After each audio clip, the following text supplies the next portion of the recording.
Welcome everybody to the Cletus Sports Show. My name is Cletus, yours truly. My name is D Kelz, D Kelz. How you doing? Today we're going to talk about the Notre Dame versus U of M matchup. This being the last game to probably at least for the next 5 years. We thought it was only right that we come up with a show.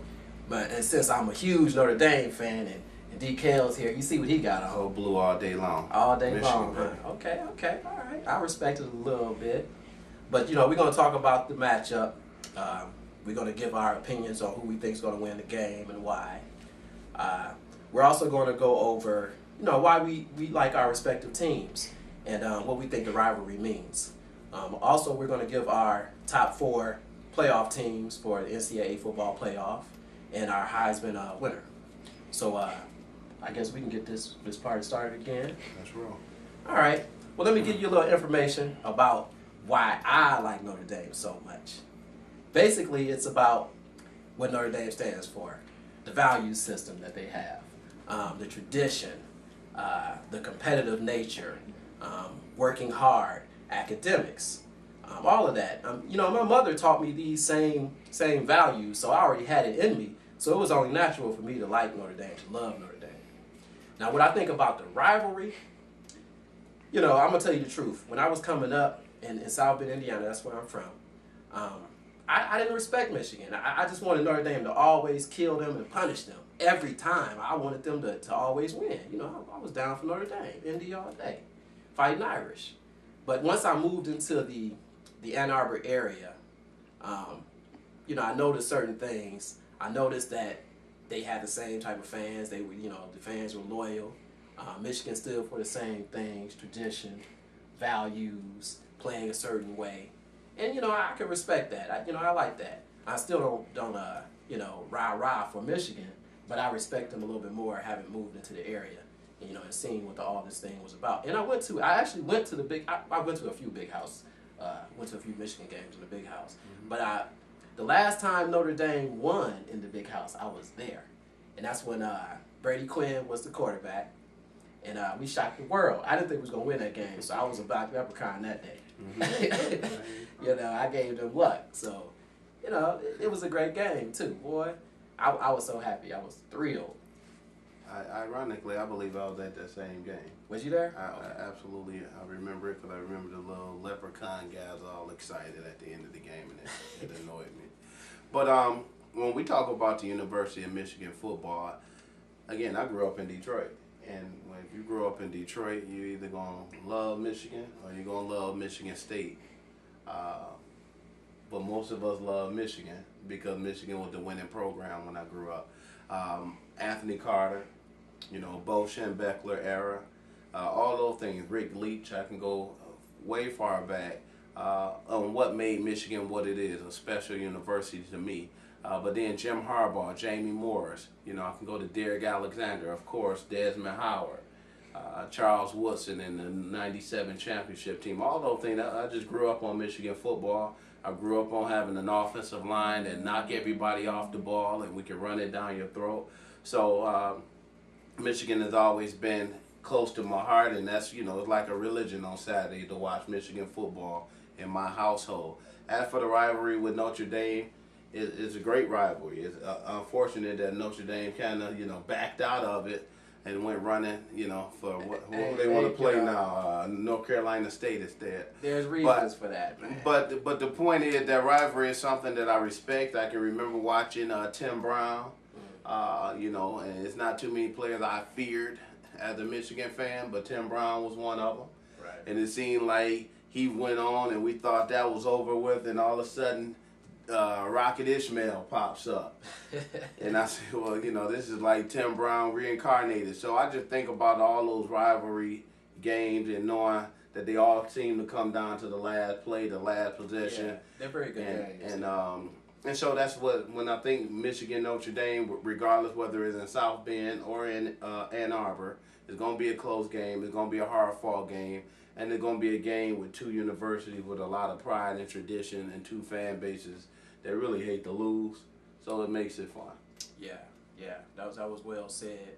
So now, you know what? Let's get into the matchups. Let's do it. Now, you know, before I kind of get into the matchups, I want to go over the coaches. Two of the coaches, very quickly. One of the coaches is Brian Van Gorder. He's defensive coordinator for Notre Dame. And the reason I wanted to mention him is because he's changing the attitude of the defense. Okay, last year they ran a 3-4.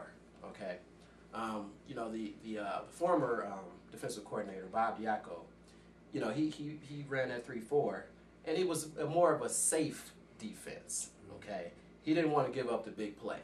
And that's why he ran that particular defense. Now Van Gorder is going to run a 4-3. He's going to be more aggressive. They're going to take more chances. So you're going to see a lot more turnovers, I believe, you know, during the season. I really do truly believe that. So, you know, that's why I had to mention Van Gorder. And one thing about Van Gorder, he's from Jackson, Michigan, if you didn't know. Okay, so I bet you didn't, did you?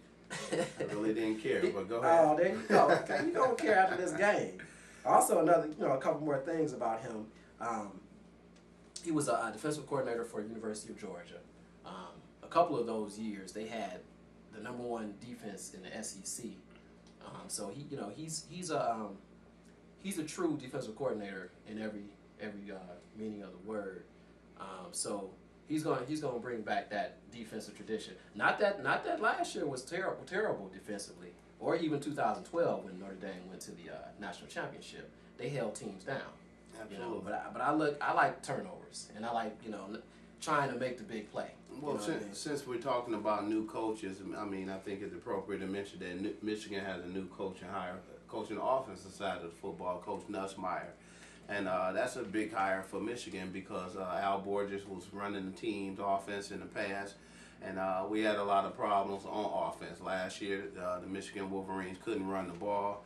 Devin Gardner, who was a redshirt junior at the time, kind of, you know, was maybe overused in some ways because he ended up hurt at the end of the year. So I believe Nussmeier, who was at Alabama, coaching under Nick Saban, who's the best coach in the country, and Alabama, the best program in the country right now. So you bring in that type of pedigree, and I believe it was a great hire by Michigan, and I believe you'll see immediate dividends just from the hire of Nussmeier. I agree with you there. I want to talk a little bit about Brian Kelly very quickly. He was a coach at Grand Valley State, very successful there. He also coached at Central Michigan, University of Cincinnati. It's a crazy thing about him with that job at the University of Cincinnati. When he got the job December 3rd, 2006. Mark D'Antonio was the coach that he replaced. Mark D'Antonio, of course, is the Michigan State coach. But the thing is, they wanted him to start immediately. So, you know, he was still at University of the University of Central Michigan, I'm sorry. And, you know, so he went to Cincinnati. He coached that team, coached them to a victory. The rest of his staff stayed at Central Michigan. They coached Central Michigan to a bowl victory as well. Then they came to the University of Cincinnati. So I didn't know that. I didn't know that happened. But anyway, you know, he has Michigan ties. Brian Kelly does. That's what kind of makes this rivalry a little bit more interesting as well. But anyway, to the matchup. Okay, now the reason I think that this is going to be a very, very good game, it could be lopsided, but it never is. You know what I mean? I'll let you know about that. Let's hear that. I would like to hear this. Well, first of all, Notre Dame's offensive line is very good. Okay, they have a lot of depth. The offensive linemen are very athletic and agile. You know, the thing about Brian Kelly is he's bringing more talent into Notre Dame. It's been a long time where we could say that the offensive line was agile and athletic. You know, and it's promoting his particular brand of offense. You know, he runs a certain type of spread. You know, so that's going to be key to this matchup. It's always going to be in the trenches. So I think offensively, offensive line-wise, I think Notre Dame wins that battle. Also, Notre Dame's skill positions. I think Notre Dame has by far better skilled players. Than who? Than Michigan. And I'm talking about in terms of your running backs, your receivers, and your quarterback. Well, T.J. Jones is gone. Nicholas gone. Okay. I'm just Okay. maybe I'm missing. I'm missing the great talented player that you have at the skill position. I'm glad that we can transition to that because I will name a few of the players. That can I speak first on certainly why what you just said is probably not going to happen? Certainly. One thing, Notre Dame, yes, their offensive line that returned is good, but they also lost a couple offensive linemen to graduation into the pro. So you have some young players in those positions. And then Michigan on the flip side brings back 9 starters on their defense. Michigan's defensive unit is going to be absolutely phenomenal this year, and it's going to be a big difference. Phenomenal. Wow, that's the Michigan defensive unit is going to be phenomenal. You return in 9 starters, including Jake Ryan, who came into he was hurt all last year. He was the best defensive player in the team, and he didn't play. Right. Frank Clark. Then you have 2 corners, Countess and Taylor, who's been playing a lot of football. Okay. Our linebacking core are starting to get older. What you got to remember about Michigan that these kids have been playing since they were freshmen. So this is the first veteran group that Michigan has had in some time. So now you're going to see a group of juniors and seniors who have been playing a lot of football, and then you add Jabril Peppers, who's an all-world defensive back that's walking in. So I believe when you talk about Notre Dame offense versus Michigan defense, it's going to be advantage Michigan defense, mainly because again, your star players are left the program, and then who's your quarterback? You don't know who the quarterback is? Oh, he just came back after a year sitting out, right? Yes. Yeah. Well, I'm going to talk about the quarterback. They got this. Okay, when the last time he took a snap? Everett, that's 2 T's, Golston. No T on the Golston. It's not Golston. When the last time he took a snap in a real game? It was 2012. It was 2012. Okay. But, I'm glad that you're talking about Everett Golston because that's the cat that I wanted to talk about, okay? Segue. All right, so, Everett Golston, he's coming back from a national championship. Not a victory, but making it to the national championship. Okay. And that was he was a redshirt freshman. So that was he was a true sophomore, I will say. I'll just say that. Okay. Because he was a redshirt freshman. And, he did well. He did okay. He did okay. But you saw the talent that he had. Now, during the offseason, he went to George Whitfield. You know who George Whitfield is, right? He's the guy that, he's a quarterback coach. But he deals with people on an individual basis, okay? So he worked with him, got his footwork together, gained some weight. With Everett Golston, the way that he passes the ball, he doesn't use the stitches. Yeah. He's that much talent that he just, but he can throw the heck out the ball. Or he's that inept that he can't hold the football properly. But what my point is, though, is that he is he plays quarterback just on natural ability. Absolutely. He doesn't know, the certain things that it takes to become a great quarterback, and that's what George Whitfield taught him. He stayed with George Whitfield for about 10 weeks. Okay. Now this guy Everett Golston is a heck of an athlete. He was actually going to go to North Carolina because he wanted to play basketball and football as well. You should see some of his basketball highlights. Oh my goodness, that's Iverson right there. He's going to play basketball in 2 weeks? He's playing on football. September 6th, or he's playing football? He's playing football. Okay, just making sure, because they don't give him 3-pointers in this game unless he's going to kick field goals. He's the type of quarterback that Brian Kelly loves. He can run his system to a T. He's agile. He can run with the ball. He can pass the ball. He's learning how to read defenses. Well, can I ask you this? He's going to be a great person for Notre Dame. Can I ask you this? Yes. Would you rather have Everett Golston coming off, sitting out the year? Is it Golston or Golson? Golson. Okay. It's been so long since the man played, I forgot his name. But listen. Or would you rather have a redshirt senior, Devin Gardner, also a 5-star recruit, who's put up more numbers in his career by far than Everett Golston has? If you play more years, you're going to put up more numbers. Let's compare to Everett. You said he started the complete season. Yes, he did. And mind you, Manti Te'o carried that team, right? That wasn't an offensive-minded team. No, you're right. That was a defensive team. But it still took a quarterback to not make mistakes. Okay.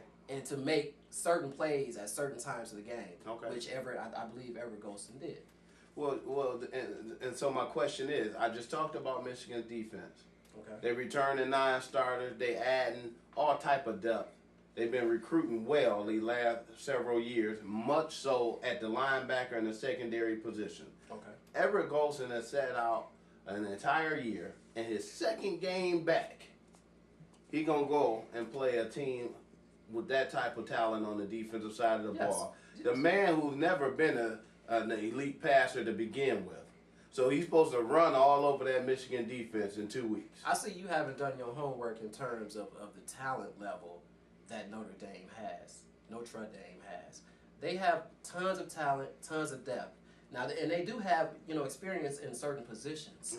Okay. Some of this talent is inexperienced, but it's talent nonetheless. Okay. And you have to remember that Brian Kelly, he develops his players.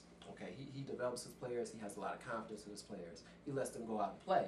So they have a lot of talent. But like I said, the receiving core is very talented. We may lose Devarius Daniels this year. They're young, right? But they're very young, but very talented and very they have a lot of depth. Talented young guys versus talented veteran guys. Yeah, but you know what? Okay. I'm gonna tell you a reason why that doesn't matter, because we are playing University of Michigan.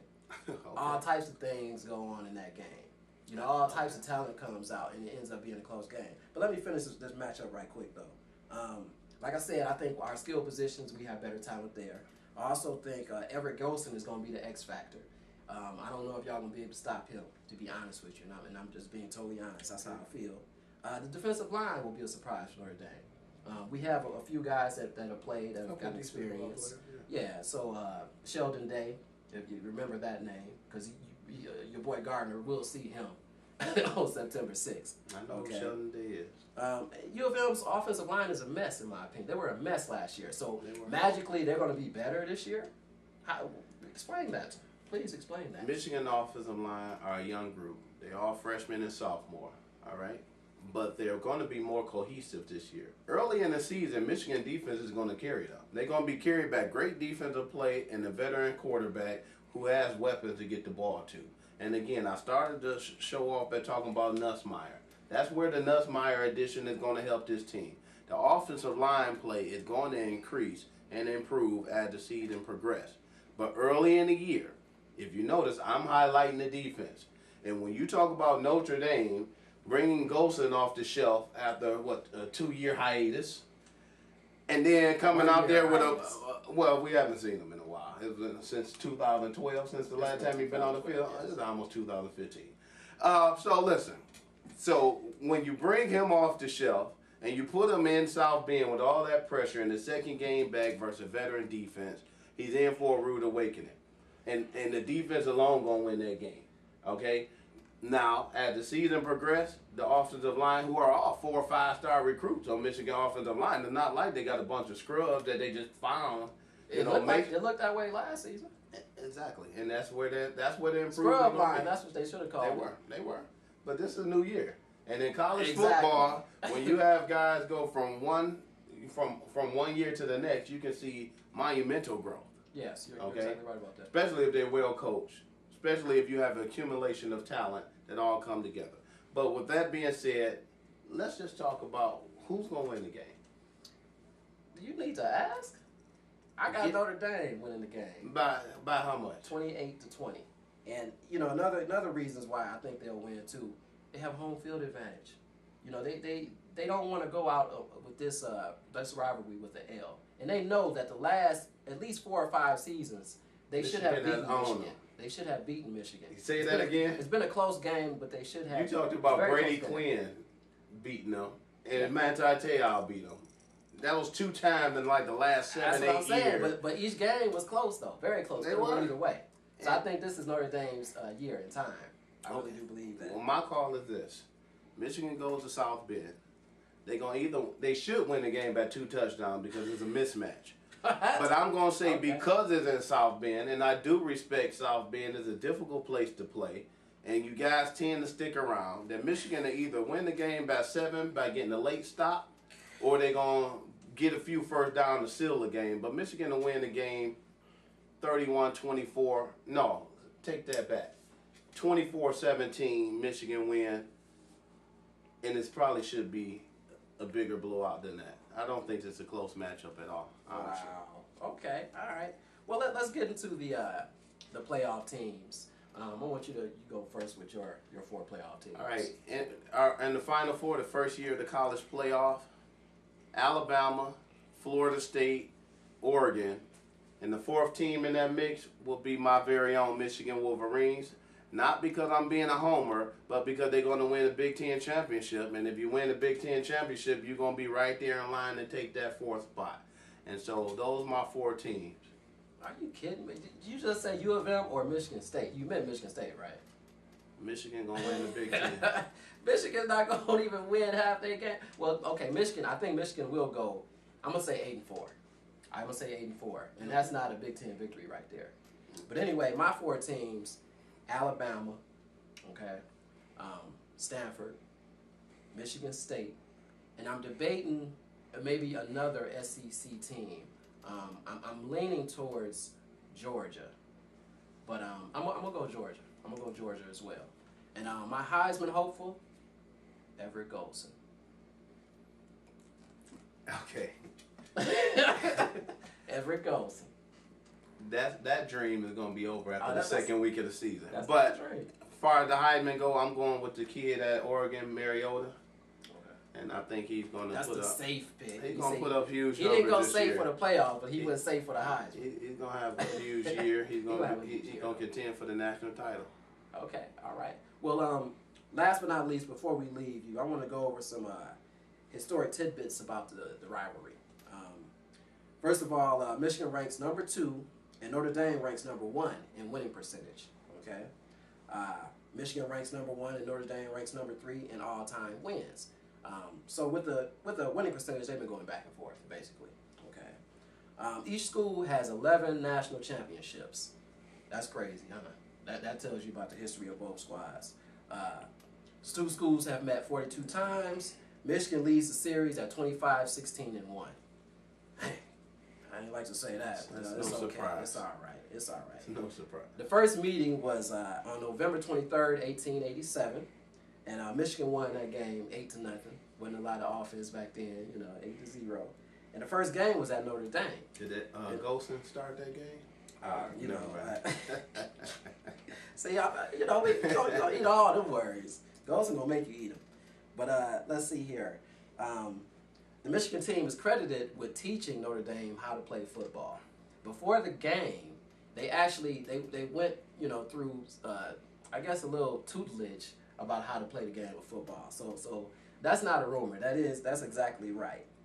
Michigan has been playing football since 1879. Okay. Let's see what else I can tell y'all.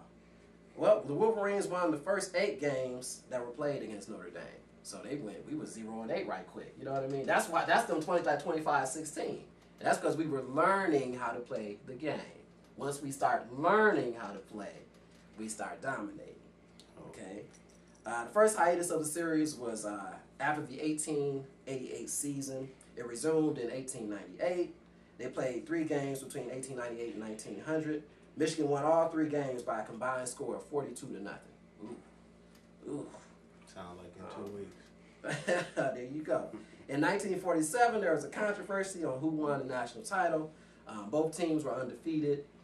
Back then, they announced the national title winner before the bowl game. Okay. During that season, Michigan won the bowl game against USC, 49-0. And Notre Dame played USC in the regular season, and it was 38-6. So Michigan believes that because they put more points up, that they should have won the national title. And that's Michigan for you, arrogance at its best. That'll never change. But you know what? Got to do this, since I truly believe that Notre Dame is going to represent on September 6th and come out with the victory. And Michigan, the Michiganders are going to be very, very upset. Go blue, baby. I'm going to end it with the victory song. Yeah, cheer for old Notre Dame. Wake up the echoes cheering their name. Send the volley cheer on high. Shake down the thunder from the sky.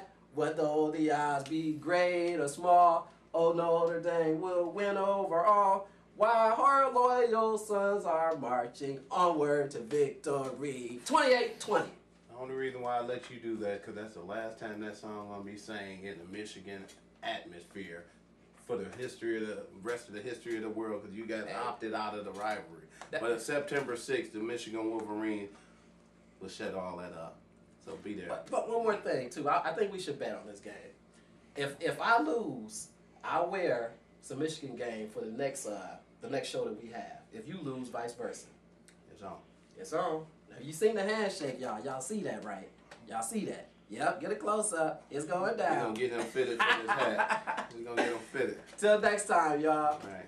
Go ND.